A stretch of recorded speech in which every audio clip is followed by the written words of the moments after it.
ওকে, এটা হলো দ্বিতীয় পত্র, উচ্চতর গণিত দ্বিতীয় পত্রে বাস্তব সংখ্যা ও অসমতা, প্রথম অনুশীলনী, প্রথম অধ্যায় যেটা। তো এখানে মূলত দুই ক্যাটাগরির অঙ্ক হচ্ছে মূলত আহ, প্রাধান্য পেয়ে থাকে বলা হয়, যে বলা যদি যদি বলা হয় আর কি, যে কি ধরনের অঙ্ক এখান থেকে এসে থাকে। সেক্ষেত্রে হচ্ছে তোমার পরম মান চিহ্ন ব্যবহার করে অসমতার প্রকাশ, এক নাম্বার হয়ে থাকে হলো পরম মান চিহ্ন ব্যবহার করে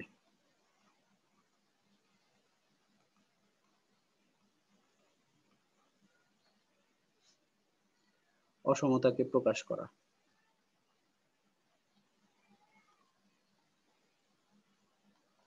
এটা হলো একটা টাইপ। আরেকটা টাইপ এসে থাকে হচ্ছে পরম মান চিহ্ন দিয়ে দেওয়া থাকে অসমতা, সেটা হলো পরম মান চিহ্ন ব্যবহার না করে প্রকাশ করা। সেটা হচ্ছে পরম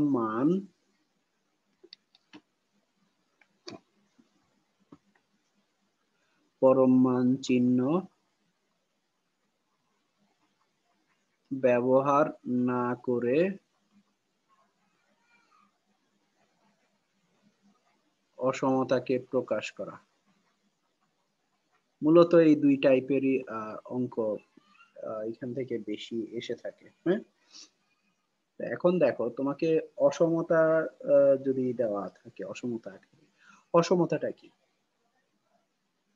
আচ্ছা, তার আগে আমি মনে হয় তোমাদের আলোচনা করেছিলাম কিনা, পরম মানের কথা যদি বলা হয়, মডুলাস এক্স, এটার ডেফিনিশনটা কি? মডুলাস এক্সটা কি? মডুলাস এক্স হলো, এটাকে আমরা একটা যদি উদাহরণ হিসাবে তোমার ধরো একটা মেশিনের সাথে কম্পেয়ার করতে পারি, যেখানে যেটার কাজ হচ্ছে এটার ভিতর দিয়ে তুমি যে নাম্বারই পাস করো না কেন, পজিটিভ নেগেটিভ যে নাম্বারই পাস করো না কেন, সেটা পজিটিভ হয়ে বের হবে, সেটা পজিটিভ হয়ে বের হবে। এখন এটার ডেফিনেশনটা দেওয়া হয় এইভাবে যে তোমার এক্স, মডুলাস এক্স এর মান এক্স হবে কখন? যখন এক্স এর মান 0 থেকে বড়। এই মডুলাস এক্স এর মান 0 হবে যখন এক্স এর মান 0। মডুলাস এক্স এর মান মাইনাস এক্স হবে যখন এক্স এর মান 0 থেকে ছোট। এটা হলো পরম মান। মূলত এটা হলো পরম মানের ডেফিনিশন। তাহলে দেখো, এটাকে আমরা একটা ফাংশনের সাথে তুলনা করতে পারি, মডুলাস এক্স। এই মডুলাস এক্স এর মান এক্স হবে কখন? যখন এক্স এর মান 0 থেকে বড় হবে। আবার এই মডুলাস এক্স এর মান 0 হবে কখন? যখন এক্স এর মান 0। আবার এই মডুলাস এক্স এর মান মাইনাস এক্স হবে কখন? যখন এক্স এর মান নেগেটিভ। তাহলে দেখো ব্যাপারটাকে যদি তুমি একসাথ করো, আলটিমেটলি কি দাঁড়াচ্ছে? আলটিমেটলি আমরা বলি না যে মডুলাসের কাজ হচ্ছে কি, পজিটিভ নেগেটিভ যে কোনো নাম্বারকে কি করা, পজিটিভ করা, বলে থাকি আমরা এটা। কিন্তু ব্যাপারটা কিভাবে হয় দেখো, মূলত এই যে এই তিনটা শর্ত, এই কন্ডিশন যে তিনটা আছে, এই তিনটার দিকে যদি আমরা তাকাই তাহলে আমরা ইজিলি বুঝতে পারবো। দেখো এক্স এর মান 0 থেকে বড়, প্রথম শর্ত যদি আমরা ব্যবহার করি, এক্স এর মান 0 থেকে বড়, তুমি একটা নাও 2। এখন এই মডুলাস 2 ইকুয়ালস টু হবে কি এক্স। কোনটা হবে এখান থেকে? এটা হবে না এটা হবে না এটা হবে, সেটা নির্ভর করবে কি এই শর্তগুলোর উপর। দেখো এখানে কোন শর্ত, এই যে 2, এক্স এর মান 2, 2 কোন শর্তকে ই করতেছে, স্যাটিসফাই করতেছে? প্রথম শর্তটা না? তো প্রথম শর্তটা যদি হয় এক্স এর মান কত? 2, মানে হলো 0 থেকে বড়, তাহলে মডুলাস এক্স এর মান কি হবে? এক্স হবে। এক্স এক্স মানে কত এখানে? 2, তার মানে 2। বুঝছো? আবার যখন তুমি এক্স এর মান 0 বসাবা তাহলে মডুলাস এক্স এর মান কত? 0। আবার যখন তুমি -2 বসাবা, তাহলে দেখো এখানে এই শর্তটার দিকে যদি আমরা তাকাই, এক্স এর মান হলো কি নেগেটিভ যদি হয়, 0 থেকে যদি ছোট হয়, তাহলে মডুলাস এক্স এর মান কি? মাইনাস এক্স হয়। মডুলাস এক্স এর মান মাইনাস এক্স হয়, তার মানে এটা ইকুয়ালস টু কি? Minus x. এক্স কত এখানে? -2। তাহলে আলটিমেটলি কি দাঁড়াচ্ছে? +2। এই জন্য আমরা এখানে সরাসরি বলে থাকি যে আহ, তোমার যে পজিটিভ নেগেটিভ যে নাম্বারই দাও না কেন সেটা পজিটিভ হয়ে যায়। কিভাবে হয় সেটা হচ্ছে এই যে এখানে, এটা কি বুঝাই গেছে কিনা? দেখো পজিটিভ, এই যে নেগেটিভ নাম্বারটা যে পজিটিভ হয় সেটা কিভাবে হয়, সেটার ব্যাখ্যাটা হলো এটা। এটা কি বুঝতে পারছো? জি স্যার। মূলত যদি তোমাকে বলা হয় মডুলাস এক্সটা কি, মডুলাস এক্স এর মান কখন কি হবে, তখন তুমি বলবা হচ্ছে এটা, যে modulus x equals to x হতে পারে, 0 হতে পারে, হ্যাঁ, মাইনাস এক্স হতে পারে। এখন কখন 0 হবে, কখন মাইনাস এক্স হবে, কখন এক্স হবে? যখন এক্স এর মান পজিটিভ হবে, 0 থেকে বড় হবে, তখন মডুলাস এক্স এর মান এক্স হবে। কখন 0 হবে? যখন এক্স এর মান 0, তখন মডুলাস এক্স এর মান 0।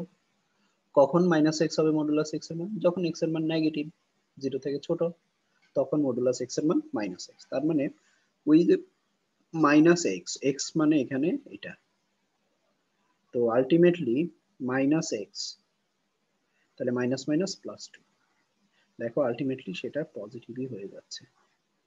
তো এরকম তুমি -3 বসাও, তাহলে মডুলাস, তার মানে কি মাইনাস ইন্টু মাইনাস 3, তার মানে কি +3। এটা হলো মডুলাসের কাজ। আচ্ছা, এখন আমরা যেটা উপর মেইনলি ফোকাস করব সেটা হচ্ছে এই পরম মান চিহ্ন ব্যবহার করে অসমতাকে প্রকাশ করা, আরেকটা হচ্ছে পরম মান চিহ্ন ব্যবহার না করে অসমতাকে প্রকাশ করা। তো এখানে আমি যদি প্রথমে পরম মান চিহ্ন ব্যবহার করে, পরম মান চিহ্ন ব্যবহার করে অসমতাকে প্রকাশ করা। আচ্ছা, এখন দেখো এর জন্য যদি তোমাকে একটা অসমতা দেওয়া হয়, যেমন এখানে -3x <9, এক্স এর মান -3 থেকে বড়, 9 থেকে ছোট। তাহলে দেখো এই ধরনের অঙ্ক তোমরা অলরেডি করছো। তাহলে দেখো -3 থেকে বড়, 9 থেকে ছোট, তো এটাকে ক্যালকুলেশন করার জন্য সবগুলোর ক্ষেত্রে সেম ক্যালকুলেশন, একটু খেয়াল করো। এইখানে দেখো এই ক্ষেত্রে কাজটা কি, কাজটা হলো, এই ক্ষেত্রে কাজ হলো এই যে এখানে -3 আছে আর এখানে কি আছে 9 আছে, দুইটাকে যোগ করা। তাহলে -3 প্লাস 9 ইকুয়ালস টু কত? ইকুয়ালস টু হলো কত? 6। 6, অর্থাৎ +6। তো রেজাল্ট যেটা আসবে সেটাকে 2 দিয়ে ভাগ করা, তাহলে 6 ভাগ 2, তাহলে কত আসতেছে? 3। 3। এই যে 3টা কি প্লাস, এই 3 প্লাস আসছে, +3, তাহলে -3 যেটা আসবে সেটার বিপরীত চিহ্ন, অল্টারনেট যে চিহ্ন আছে, মানে প্লাস হলে মাইনাস, মাইনাস হলে প্লাস, কি করতে হবে? এই যে অসমতা আছে, এই অসমতার প্রত্যেক পক্ষে যোগ করতে হবে। তাহলে এখানে আমরা বলবো কি, এখানে আমরা বলবো প্রদত্ত অসমতার উভয় পক্ষে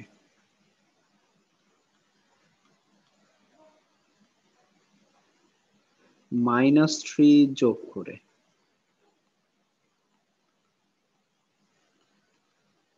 তাহলে কি করব? দেখো +3 আসছে, তাহলে -3 যোগ করব।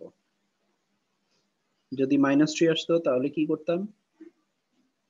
+3 যোগ করতাম, মানে 3 যোগ করতাম। তাহলে এই ক্ষেত্রে কি আসবে? -3 x -3 9 -3। দেখো এই যে এখানে চেঞ্জটা আসলো, কি চেঞ্জটা হলো? এই যে এটা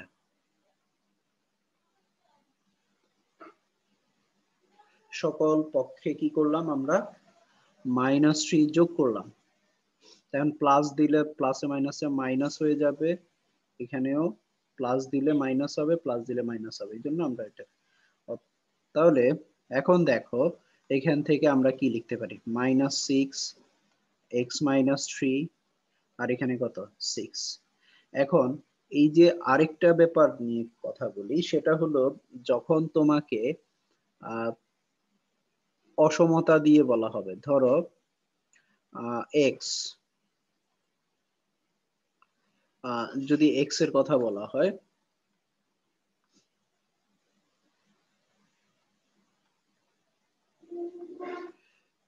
মডুলাস এক্স লেস দেন এ যদি বলা হয়, একটু ব্যাপারটা খেয়াল করো, মডুলাস এক্স লেস দেন এ যদি বলা হয়, তাহলে এই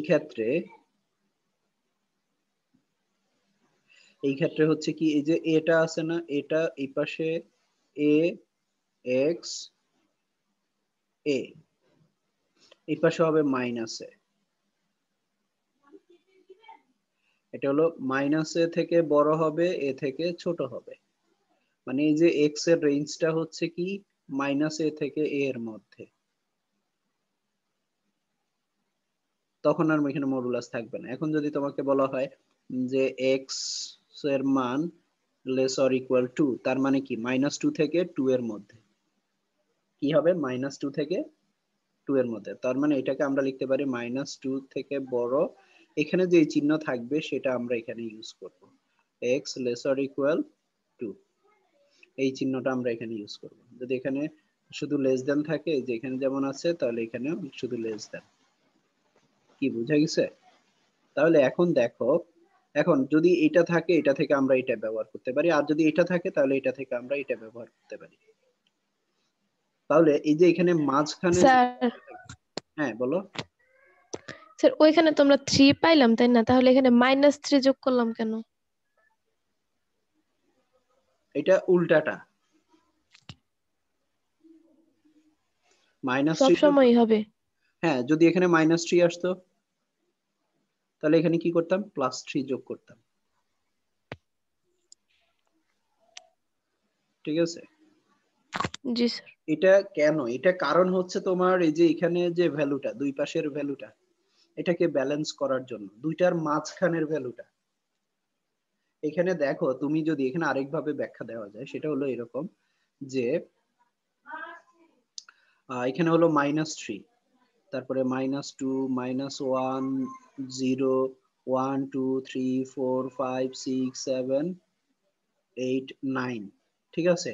এই দুই, এইখান থেকে এই যে এই -3 থেকে 9, এটার মাঝখানের ভ্যালু কত? 1 2 3 4 5 6 7 8, তাহলে দুইটার মাঝখানের ভ্যালুটা কত?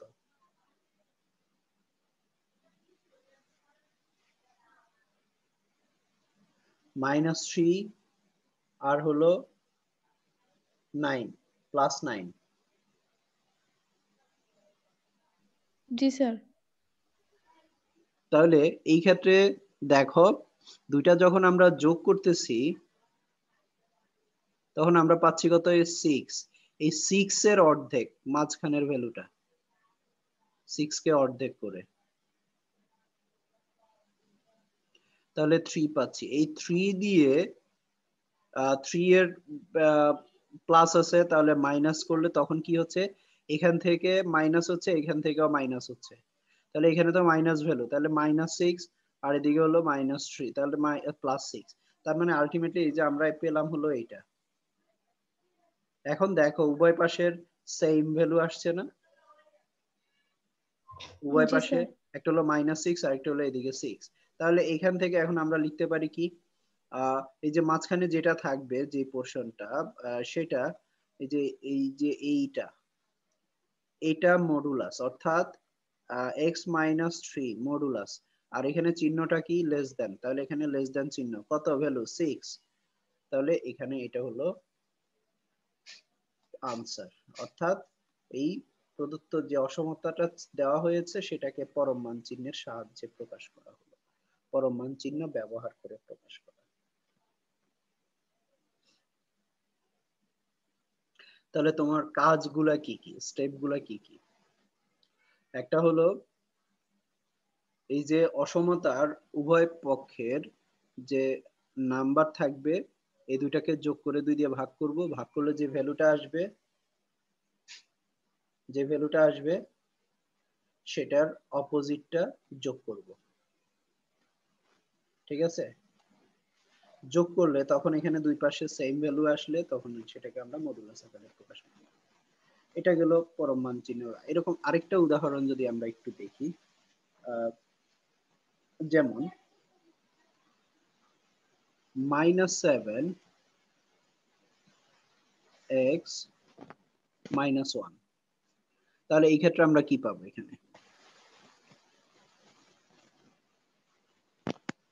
এখানে আমরা কি পাবো? -7 -1 দুইটা যোগ করলে কত আসবে? -8। তাহলে -8 কে যদি আমরা 2 দিয়ে ভাগ করি তাহলে কত? -4। ঠিক আছে, এই -4 আসছে না? তাহলে কি করব? +4 উভয় পক্ষে যোগ করব। তাহলে +4 যোগ করে পাই।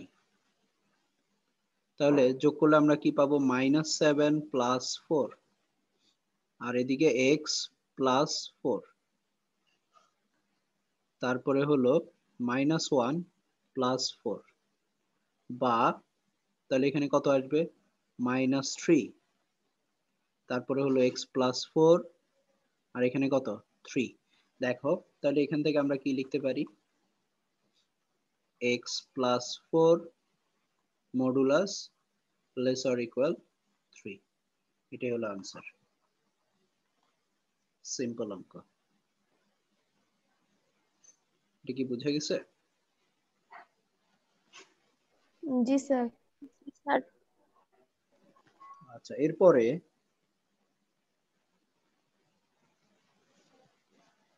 উল্টাটা যদি করা হয়, পরম মান চিহ্ন ব্যবহার না করে অসমতাকে প্রকাশ করা। পরম মান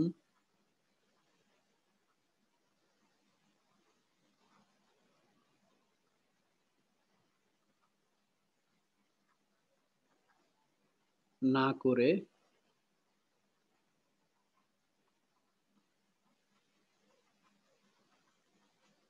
অসমতাকে প্রকাশ করা। তার মানে তোমাকে এখানে পরম মান চিহ্ন দিয়ে দেওয়া থাকবে, সেটাকে পরম মান চিহ্নটাকে ব্যবহার না করে অসমতাকে প্রকাশ করে। যেমন x - 2 < 5। এটা দিনাজপুর বোর্ড 11, ঢাকা বোর্ড 9, 3, 2 মানে অনেকবার আসছে বিভিন্ন বোর্ডে। সহজ একটা অঙ্ক। তাহলে দেখো, এখান থেকে আমরা কি করব? এই অসমতাটাকে যদি উঠাতে যাই, এখানে 5 আছে, এখানে মডুলাসের ভিতরে কি আছে? x - 2 আছে। তাহলে এটাকে আমরা কিভাবে লিখব? -5, এই চিহ্ন হচ্ছে লেস দেন এর মধ্যে থাকবে x - 2 লেস দেন, আর এখানে থাকবে 5। কি বুঝা গেছে? অর্থাৎ একটু আগে যে কাজটা করছি এখান থেকে এখানে গেছি, এখন উল্টা কাজটা। হ্যাঁ, বুঝা গেছে? এখন জি দেখো, স্যার। এখন আসো, এখানে কি আছে? x - 2 আছে না ভিতরে? জি স্যার। আচ্ছা, তো x - 2 টাকে আমরা এখানে কি করব? এটাকে ভ্যানিশ করতে চাইলে, বাদ দিতে চাইলে, তাহলে কি করতে হবে এখানে? উভয় পক্ষে 2 যোগ করে দিব। তাহলে 2 কি করতে হবে? যোগ করতে হবে। তো এখানে যদি দেখো ব্যাপারটা, -5 আছে, এখানে x - 2 আছে, এখানে 5 আছে। তাহলে আমরা যদি এই 2 টাকে ভ্যানিশ করতে চাই তাহলে কি লাগবে? +2 করতে হবে। আর +2 এখানে করলে এখানেও +2 করব, এখানেও +2 করব। বুঝতে পারছো? তাহলে এখন দেখো, এখান থেকে কি বলতে পারি? এটা ক্যালকুলেশন করলে -5 + 2 তাহলে কত আসবে? -3। -3। তারপর এখানে কত আসবে? x আসবে, আর এখানে কত আসবে? 7 আসবে। 7। এই হলো আনসার। অসমতা প্রকাশ করা হলো পরম মান চিহ্ন ব্যবহার না করে। এখন এটাকে যদি তোমার সংখ্যা রেখায় দেখাতে বলা হতো, প্রকাশ করা এবং সংখ্যা রেখায় প্রকাশ করা, তাহলে এখন এটাকে যদি সংখ্যা রেখায় প্রকাশ করতে বলা হতো তাহলে আমরা কি করতাম? সংখ্যা রেখা আঁকবো, -3 থেকে কত 7, তাহলে এটা -3 -2 -1 0 1 2 3 4 5 6 7, এটা হলো 7, এদিকে -ইনফিনিটি +ইনফিনিটি, ঠিক আছে। তাহলে দেখো -3, তাহলে -3 এখানে কি বৃত্তটা কি ভরাট হবে? আর না এদিকে স্যার। 7, বৃত্তটা কি ভরাট হবে? না স্যার, হবে না। কেন হবে না? এটা 3 সহ না, -3 সহ না, আর এটা 7 -3 সহ না, সহ বাদই। না, -3 সহ না। যদি এখানে -3 সহ হইতো তাহলে ভরাট করতাম। তাহলে -3 এর পর থেকে -7 পর্যন্ত এটা হলো আমাদের সংখ্যা রেখা। তাহলে এটা হলো -3x7, এটাই হলো সংখ্যা রেখা। যদি এখানে ইকুয়াল থাকতো, আমরা বৃত্তটা ভরাট করে দিতাম, এখানে ইকুয়াল হইতো, এখানে ইকুয়াল হইতো, ঠিক আছে। এই ব্যাপারটা খেয়াল রাখতে হবে। এটা গেল পরম মান চিহ্ন ব্যবহার না করে অসমতাকে প্রকাশ করা। এখন এখান থেকে যে অঙ্কগুলা বেশি আসে তার মধ্যে একটা অঙ্ক হলো, দেখো সেটা হচ্ছে 1 / মডুলাস থ্রাইস এক্স প্লাস 1, এটা হলো গ্রেটার অর ইকুয়াল 5। আচ্ছা, এই যে যেখানে x not equals to -1/3, x এর মান -1/3 হবে না। এখন এটাকে সংখ্যা রেখায়ও প্রকাশ করতে বলা হয়। এখানে একটু ক্রিটিক্যাল পয়েন্ট আছে একটা, যে কারণে এই ধরনের অঙ্ক বেশি আসে।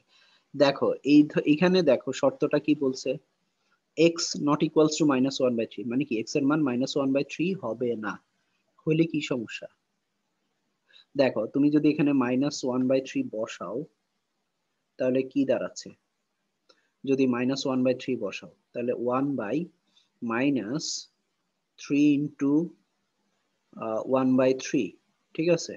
মাইনাসটা আগে দিলাম, আর এদিকে হলো কি +1। তাহলে দেখো 3 3 কাটা গেলে -1 +1, তার মানে কি 1 কি হচ্ছে 0 হয়ে যাচ্ছে না?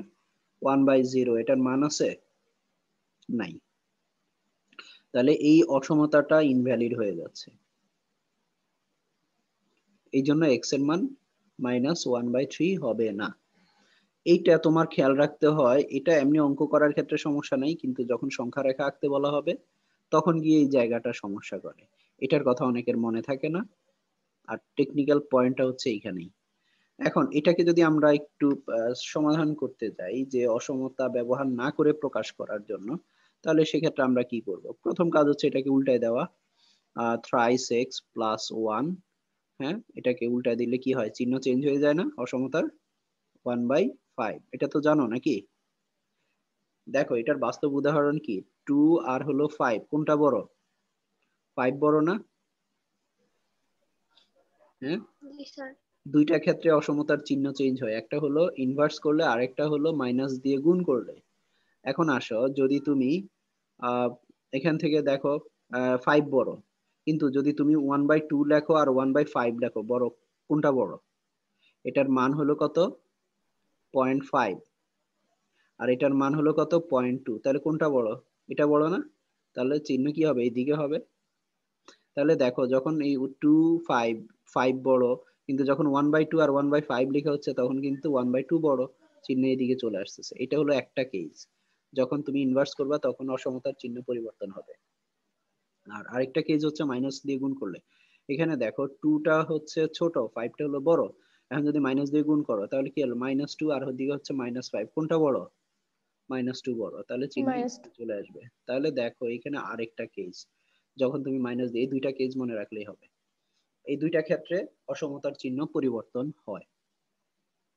ঠিক আছে, তো এখন এইখানেও কি হবে, উল্টাই দিলাম, যেহেতু এটা উল্টে যাবে 1/3x প্লাস 1 মডুলাস, এটা কি হবে ট্রাইস এক্স প্লাস 1 মডুলাস, আর এদিকে 1/5, আর এই অসমতার চিহ্ন উল্টে যাবে। তারপরে বা এখন অসমতার চিহ্ন উঠানোর কি ক্ষেত্রে উপায় কি, -1/5 দিতে হবে এখানে, আর এদিকে হচ্ছে 1/5 দিতে হবে। তারপরে হলো থ্রাইস এক্স প্লাস 1 এদিকে এদিকে। তারপরে এখন আসো, এই যে +1 আছে, তাহলে এটাকে উঠাইতে হলে কি করতে হবে, বাদ দিতে হলে -1 করতে হবে না? তাহলে -1/5 থ্রাইস, আচ্ছা এখানে কি করতে হবে, -1 করতে হবে। তাহলে থ্রাইস এক্স প্লাস 1 -1, 1/5 -1। তাহলে এখানে আমরা কি পাচ্ছি, 5 -1 -4 -5, তাহলে -6। আর এদিকে হচ্ছে থ্রাইস এক্স, এদিকে হচ্ছে কত, -4/5। এখন এক্স এর সহগ কত, এখানে 3 তাকে বাদ দিতে হলে কি করতে হবে, 3 দিয়ে ভাগ করতে হবে। তাহলে 3 দিয়ে ভাগ করলে এখানে কি পাবো আমরা, -6/15, আর এদিকে হচ্ছে কি এক্স, অর্থাৎ থ্রাইস x/3। তারপরে এদিকে হবে কি -4/15। তাহলে বা এখান থেকে আমরা বলতে পারি -6/15 এক্স -4/15। এখন এটাকে তোমার যদি অসমতায় প্রকাশ করতে সংখ্যা রেখার মাধ্যমে দেখাইতে বলে, তাহলে দেখো 6/15 এটা সমান কত আসে, 4×15=60, মানে হলো 0.4, আর এটা হলো 40, 3×15=45, মানে হলো আহ এখানে 40 আসতেছে, তাহলে 3×15=45, 3 থেকে একটু কম, 2.9, ঠিক আছে, 2.9। তাহলে এইখানে দেখো যদি তুমি মাইনাস, এটা যদি -6/15 হয়, আর এটা যদি হয় -4/15, ব্যাপারটা খেয়াল করো। তাহলে মাঝখানে হলো আহ একটা 1/3, এই যে 1/3টা কোথায়, -1/3, 1/3 মানে হলো 0.33, তাহলে এটা হলো 0.4, এটা হলো 2.9, মানে 0.4 -0.4 -0.29, এর মধ্যখানে কি 3 না? তাহলে এখানে একটা ভ্যালু হবে x not equals to -1/3। তাহলে এখানে তোমার ভ্যালুটা আসবে এইখান থেকে এই পর্যন্ত, আবার এইদিকে হচ্ছে এই পর্যন্ত, এখানে বৃত্তটা ভরাট হবে কারণ এখানে ইকুয়াল আছে। এই যে এই ব্যাপারটা তোমাকে খেয়াল রাখতে হবে, এই জন্যই মূলত এই অঙ্কটা বেশি এসে থাকে, এই ধরনের অঙ্ক, মানে এই যে ভগ্নাংশ দিয়ে অসুবিধা। তাহলে এই যে 1/3টা, এটা কিন্তু এক্স এর ভ্যালুটা হবে না, এটা খেয়াল রাখতে হবে, এটা তোমাকে সংখ্যা রেখায় উল্লেখ করে দিতে হবে, এটা সংখ্যা রেখায় উল্লেখ করে দিতে হবে। অনেকে কি করে, সরাসরি ওই এদিকে আর খেয়াল করে না, এটার কথা ভুলে যায়, অঙ্ক সমাধান করে এ পর্যন্ত আসছে, এটাকে সংখ্যা রেখায় এঁকে দেয়, এখানে পুরাটা দিয়ে দেয়, কিন্তু না, এখানে এক্স এর ভ্যালু কিন্তু -1/3 হবে না, এটা মনে রাখতে হবে, এটাকে আলাদা করে এখানে দেখাই দিতে হবে। এখন এটার ক্ষেত্রে এটা আসছে, এখন অন্যটার ক্ষেত্রে যদি এরকম আসে, আচ্ছা এটা কি বুঝা গেছে? জি স্যার। আচ্ছা, এখন যদি এই অঙ্ক হয় তাহলে সেক্ষেত্রে কি করবে, 1/2x - 1, এটা হচ্ছে গ্রেটার অর ইকুয়াল 7। তাহলে এইখানে দেখো শর্তটা যদি তোমাকে দেওয়া না হয়ে থাকে, এখানে যেরকম শর্তটা দেওয়া আছে, যেখানে x not equals to 1 -1/3, এখানে ধরো তোমাকে অঙ্কটা এইভাবে দেওয়া হলো, তাহলেও কিন্তু তোমাকে এটা মাথায় রাখতে হবে, যেহেতু ভগ্নাংশ আছে, তার মানে এখানে 2x - 1 = 0, তার মানে x equals to কত, হাফ, তার মানে x এর মান হাফ হবে না। x এর মান যদি হাফ হয় তাহলে এটার মানটা কি হয়ে যাচ্ছে, 0 হয়ে যাচ্ছে, তার মানে 1/0, তার মানে কি অসমতাটার অস্তিত্বই থাকবে না। যদি শর্ত দেওয়া নাও থাকে তাহলে তোমাকে এই শর্তটা দেখাইতে হবে এবং সংখ্যা রেখা আঁকার সময় তোমাকে ওই জায়গাটা বাদ দিতে হবে। x not equals to half, তোমাকে ওই জায়গাটা বাদ দিয়ে সংখ্যা রেখাটা দেখাতে হবে। এরকম অনেকগুলো অঙ্ক আছে তোমাদের বইয়ে দেখবা, ঠিক আছে? অনেকগুলো অঙ্ক আছে, বইটা নিয়ে বসলেই বুঝতে পারবা। আর এর বাইরে আরো কিছু অঙ্ক আছে, সেটা নিয়ে আগামীকাল আলোচনা করলে এই চ্যাপ্টার শেষ।